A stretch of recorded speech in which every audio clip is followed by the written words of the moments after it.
네, 믿음방패TV 함용식입니다. 오늘 아주 흥미로운 뉴스가 떴습니다. F-35 스텔스 전폭기 있잖아요. 그거를 미 공군에서 그 F-35 스텔스 전폭기를 수송기, 비행기에 실어서 다른 데로 옮기는 그런 훈련을 했어요. 자, 이 굉장히 독특한 훈련이죠. F-35 스텔스 전폭기, 그거를 수송기에 실어서, 비행기에 실어서 다른 데로 옮기는 훈련. 자, 이 훈련이 함의하는 바가 무엇인지 한번 의견을 나눠보도록 하겠습니다. 뉴스를 보시면요. 미 공군에서 C-17이라고 하는 수송기가 있거든요. 그 수송기 이름이 글로브마스터예요. F-35 전폭기 있잖아요. 그거를 양 날개를 분리시켜가지고 그 동체만 요 C-17 글로브마스터 수송기 안에 넣어서 다른 곳으로 수송하는, 이동시키는 훈련을 했습니다. 자, 요거는 원래 5월 8일 날 그 훈련을 했는데, 이게 뉴스로 나온 거는 오늘 뉴스로 나왔어요. 저 이 뉴스를 어디서 처음에 봤냐면은 네이버에 패션 역사 군사의 아침 한개 블로그라고 하는 그 블로그가 있습니다. 네이버에. 그 유명한 군사 블로그죠. 거기서 저도 처음 이 뉴스를 접했고요. 자, 그 뉴스의 기사에서는 뭐라고 말하냐면요. 왜 이런 훈련을 했냐. F-35 양 날개를 분리시킨 다음에 동체를 그 수송기 안에 넣어서 그걸 이제 다른 곳으로 이동시키는, 수송하는 그런 훈련을 왜 했냐. 그 기사가 말하길 F-35가 기체 결함이 생겼거나 망가졌을 경우에 그거를 정비창으로 옮기는 그런 훈련을 한 것이다. 그 기사에서는 그렇게 얘기를 해요. 근데 그게 과연 진실일까? 자, 여러분 생각을 해보세요. 비행기를 양 날개를 분리시켜서 그 동체를 더 큰 비행기 안에, 수송기 안에 넣어서 다른 곳으로 이동시키는 그런 훈련을 하는 모습을 본 적이 있습니까? 저 처음 보거든요. 이런 훈련하는 거를. 자, 그 C-17 글로브마스터라고 하는 수송기가 뭐 별의별 거 다 수송하기는 해요. 근데 제가 이거 한번 찾아봤어요. 도대체 이 전투기 F-35 말고 다른 거 F-16이나 F-15, F-18 이런 전투기를 그 양 날개를 분리시킨 다음에 동체를 그 안에 넣어서 다른 곳으로 이동시키는, 그러니까 정비창으로 이동시키는 그런 훈련을 한 적이 있었는지 제가 찾아보니까 발견을 못 하겠어요. 자, 이거 보면은, 자, 요 이제 그 수송기 안에다가 요거는 헬기를 수송하는 모습입니다. 왼쪽에 있는 사진은 링스 헬기고요. 오른쪽 사진은 아파치 헬기죠. 자, 그리고 요거는 치누크 헬기 큰 거 있잖아요. 그러니까 이 수송기가 굉장히 크기 때문에 치누크 헬기 같은 것도 수송을 해요. 자, 이 다음 사진은, 이거는 M1A2 에이브람스 전차입니다. 야, 그러니까 이게 대단해요. 이 수송기가 이 전차도 수송을 해요. 그리고 다음 사진은, 이거는 자주포고요. 자주포 당연히 수송을 하죠. 전차를 수송하니까. 전차 무게가 A1, A2 에이브람스 전차가 보통 한 60톤에서 70톤 가량 해요. 그러니까 당연히 이 자주포 같은 거는 당연히 수송을 하죠. 제가 이렇게 쭉 찾아봤는데 뭐 별의별 거 다 수송을 해요. 이 C-17 수송기가. 근데 전투기를 수송하는 거는 제가 찾아보지를 못했어요. 그러니까 미 공군에서 이런 훈련을 한 게 뭐 한 10몇 년 전에 그런 비슷한 훈련을 했었는지는 모르겠어요. 뭐 F-16이나 F-15 가지고. 근데 근자에 들어서 전투기를 수송기 안에 넣어서 다른 곳으로 이동시키는, 정비창으로 이동시키는 그런 훈련을 한 걸 제가 당최 본 적이 없다 이 말입니다. 이거 거의 최초입니다. 거의 최초예요. 제가 알기로는. 굉장히 특이한 훈련이에요.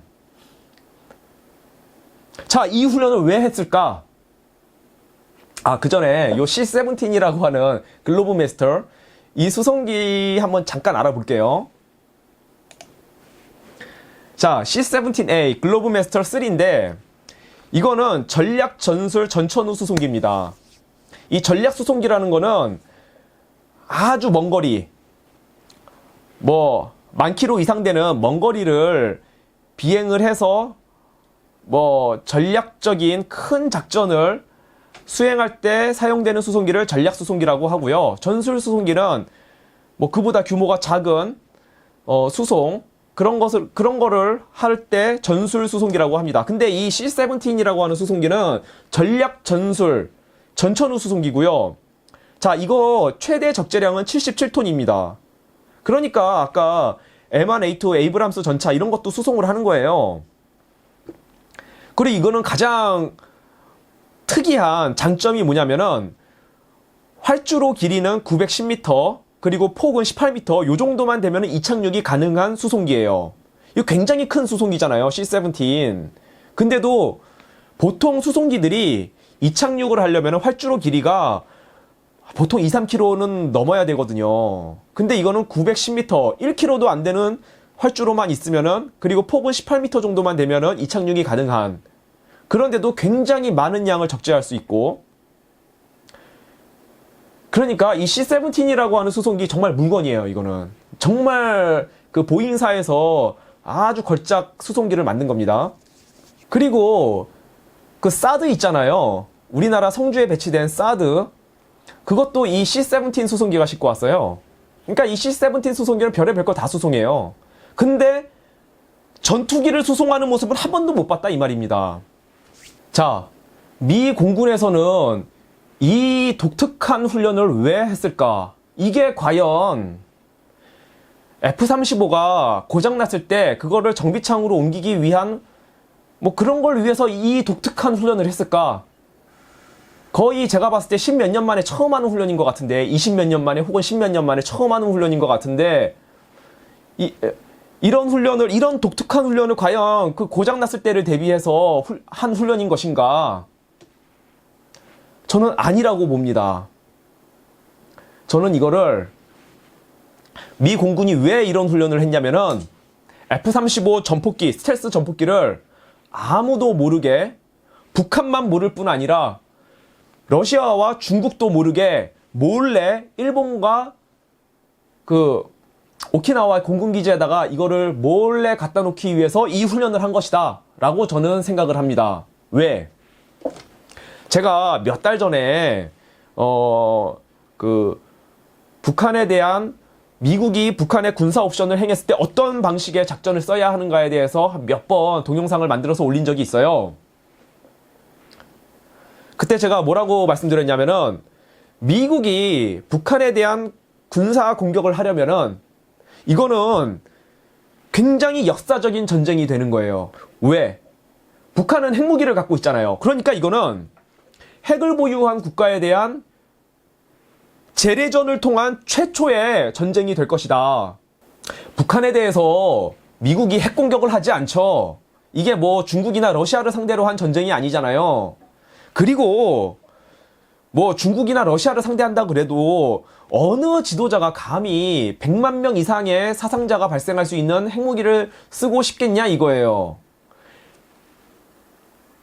만약에 트럼프가 정말 핵무기를 써서, 자, 그 미국에 지금 어제 뭐 여론조사가 나왔는데 미국 국민의 33%가 북한에 대한 핵공격을 찬성한다, 이런 여론조사 결과가 나오기는 했는데 핵공격 안 합니다. 미국 북한에 대해서 핵공격 안 해요. 어느 지도자가 핵공격을 하겠습니까? 만약에 트럼프가 정말 북한에 핵공격을 하면은 트럼프의 정치 생명은 끝나는 거예요. 그리고 하나님이 그걸 허락하지를 않아요. 하나님이 허락하지를 않습니다. 핵전쟁을. 아직은. 만약에 북한에 핵무기를 쓴다면 그것은 혹시 평양에 대해서는, 평양의 그 100만 명, 그 소수 집권층, 다른 2,400만 명의 모든 인민들을 노예로 만든 그 평양의 귀족층, 그들을 향해서는 혹시 하나님께서 핵무기를 쓰는 것을 혹시 허락할 수 있으실지는 몰라요. 그런데 북한 전 지역에 대한 핵공격, 이거는 하늘도 허락하지 않고 정치적으로 이거는 불가능한 일이고, 뭐 그렇습니다. 그러니까 미국이 북한에 군사 옵션을 쓴다면은 핵을 보유한 국가에 대해서 재래전으로 승리를 해야 된다. 이것은 핵을 보유한 국가에 대한 재래전, 최초의 재래전 전쟁이 될 것이다. 그러면은 그 핵을 보유한 국가에 대해서 어떻게 재래전을 수행해야 되느냐? 김정은이 모르게 스텔스 전폭기가 F-35, F-22, B-2 스텔스 전폭기가 몰래 그 상공으로 침투를 해서 김정은이 모를 때, 예상하지 못할 때, 그러니까 미국의 항모 전단은 동북아로 아직 오지 않았을 때, 항모 전단이 동북아로 와야 전쟁의 징조가 명확해지는 거잖아요. 근데 미군의 항모 전단이 동북아에 아직 오지 않았을 때, 김정은이 예상하지 못할 때, 아직 전쟁이 벌어지려면 조금 시간이 남았구나, 이렇게 생각할 때, 그때 그 스텔스 전폭기들이 레이더에 안 걸리니까 몰래 북한 상공으로 침투해서 수십 대가 침투를 해야 됩니다. 수십 대가 침투를 해서 그 최초 공격에서 북한의 핵무기 전력을 8, 90% 이상 싹 제거해야 된다. 그러면은 그 전쟁은 사실상 거기서 끝난 거나 다름없습니다. 김정은 정권은 그 작전이 성공하면은 김정은 정권은 사실 끝난 거예요. 미국은 이 기가 막힌 이 기습 공격을 성공해야 된다. 제가 수개월 전에 뭐 이런 내용에 대해서 몇 번 동영상을 만들어서 올린 적이 있는데, 핵심은 F-35입니다. F-35가 아무도 모르게 일본과 오키나와 공군기지에 몰래 들어와야 돼요. 자, F-35가 미 본토에서 날아서 오면은 그 공중급유기를 몇 번 거쳐서 와야 돼요. 자, 공중급유기가 여러 개가 떠 있으면은 그 태평양 상공에 그거 러시아 그 레이더가 그거 잡아내죠. 근데 이상하잖아요. 공중급유기는 여러 대가 떠 있는데 그 공중급유를 받을 비행기는 안 나타나니까. 왜? F-35는 스텔스 전폭기이기 때문에 레이더에 안 보이잖아요. 공중급유기만 보이잖아요. 그러면 러시아가 딱 낌새를 눈치를 채죠. 지금 F-35나 F-22가 공중급유를 통해서 동북아 쪽으로 오고 있구나. 이거를 러시아가 알게 된단 말입니다. 그러면은 러시아와 중국의 모든 정찰 자산이 일본, 오키나와 기지, 그리고 괌 이런 데를 아주 집중 감시를 하게 돼요. 미국의 기습 공격이 굉장히 힘들어지게 돼요. 그래서 이거를 아무도 모르게 일본 공군기지, 오키나와 공군기지, 괌 공군기지에다가 배치를 하려면은 아마도 대부분 일본 그리고 오키나와 공군기지에 배치가 될 거예요. 그러려면은 수송기에 숨겨서 갖고 와야 된다. 저는 여기까지는 생각 못했어요. 그 F-35가 몰래 일본에 뭐 한두 대씩 이렇게 올 수는 있어도 몰래 한두 대씩 몰래 이렇게 살보작 그렇게 몰래 갖다 놓을 거라고 생각을 했지, 수송기에 그거를 딱 숨겨놓고 가져올 생각을 할 거라는 건 저는 생각을 못했어요. 상상도 못했어요. 야, 참 미군 대단해요. 그 미국이 원래 이 수송작전에 대해서는 정말 이 일가견이 있는 나라거든요. 세계 2차 대전 때도, 2차 세계대전 때도 일본을 상대로 한 그 공군 수송작전이, 미국의 공군 수송작전이 정말 대단했습니다. 그러니까 이 미군이 정말 대단한 거예요. 야, 어떻게 그 전투기 F-35 양 날개를 제거해서 동체를 수송기 안에 넣어서 그거를 이동시킬 그런 생각을 하지? 야, 정말 이거 기발하지 않습니까? 상상을 초월하는 대단한 작전입니다. 대단한 작전이에요, 이거. 자, 그러면은 양 날개를 분리시켰으니 그걸 다시 일본으로 가져와서 붙여야 될 거 아니에요. 조립해야 되잖아요. 그러면 일본에 이걸 F-35를 조립할 공장이 있냐? 있습니다. 요 사진 보면은 일본 아이치현에 F-35 조립 공장이 있어요. 이거 정비창이죠. F-35의 조립 공장이면서 정비창이죠. 이 아이치현 공장에서, 이게 미쓰비시 공장인데 그러니까 한국에 지금 F-35A가 2대가 들어와 있지 않습니까? 그것도 고장나면은 이 일본 아이치현 공장에 가서 수리를 하게 돼 있어요. 아니면 호주 공장에 가서 수리를 하든지. 뭐 그런데, 그러니까 일본에 이 공장이 있는 거예요. 그러니까 동체하고 날개를 분리해서 일본으로 가져와도 이걸 다시 조립할 수가 있다. 뭐 결론적으로 말씀드리자면은 우리 눈에 보이는 현실과 진짜 실상은 조금 다를 수가 있다. 지금 트럼프가 김정은이하고 뭐 사이 좋다, 뭐 미북 정상회담 또 할지도 모른다, DMZ에 가서 또 평화쇼를 할 것 같다, 뭐 이런 얘기들이 있지만 실상은 많이 다를 수가 있다. 미국은 분명히 플랜 B를 준비하고 있습니다. 분명히 준비하고 있어요. 중국이 완전히 굴복하는 순간 트럼프는 플랜 B를 굉장히 심도 있게 고려할 겁니다. 중국이 굴복하는 순간. 자, 이 많은 분들께서 이런 얘기를 하시죠.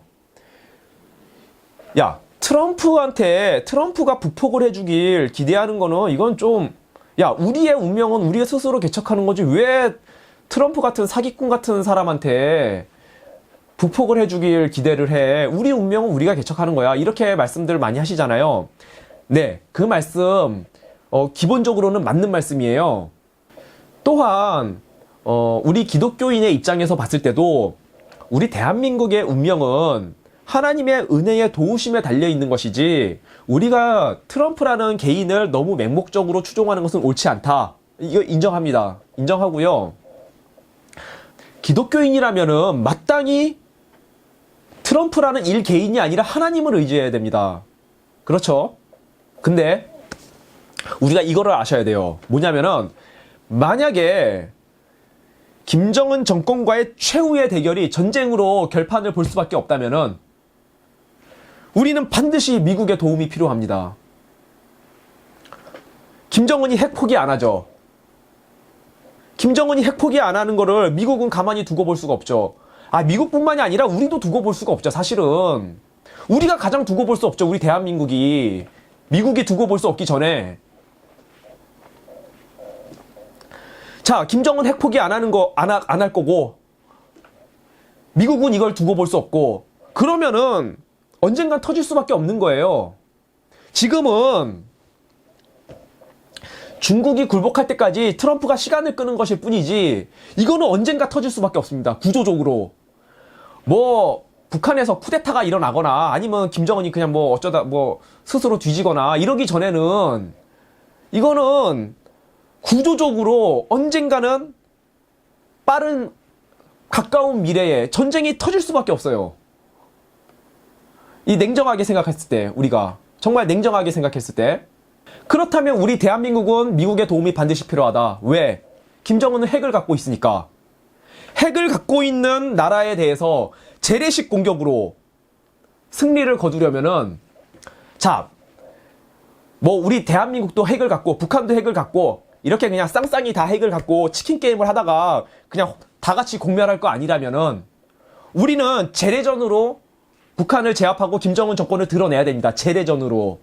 그렇게 하려면은 반드시 우리는 미국의 강력하고 최첨단의 무기 시스템이 필요한 거예요. 그러니까 미국의 도움이 반드시 필요해요. 아, 지금 이 나라에 무슨 다윗 같은 인물이 있는 것도 아니잖아요. 정말 다윗같이 하나님과 마음이 합해서 그런 믿음의 영웅이 이 나라에 등장한다면은 아마 미국의 도움 없이도 이 나라를 구원할 수 있을 거예요. 근데 그런 거 아니잖아요. 다윗 같은 인물이 어디 있습니까? 우리나라에. 그렇다면은 우리는 반드시 미국의 도움을 받아야 된다. 그러면 우리의 할 일은 무엇이냐? 우리는 하루속히 문재인 정권을 퇴출시켜서 우리 대한민국 국군이 문재인 정권의 눈치 보지 말고 미군과 행동을 같이 해서 김정은 정권에 대결할 수 있도록 우리 국군이 자율권을 보장받을 수 있도록 우리는 하루속히 문재인 정권을 퇴출시켜서 트럼프로 하여금 북한 해방 전쟁을 결심할 수 있도록 우리는 북돋아야 됩니다. 그게 우리의 할 일입니다. 네, 감사합니다. 방송 마치겠습니다.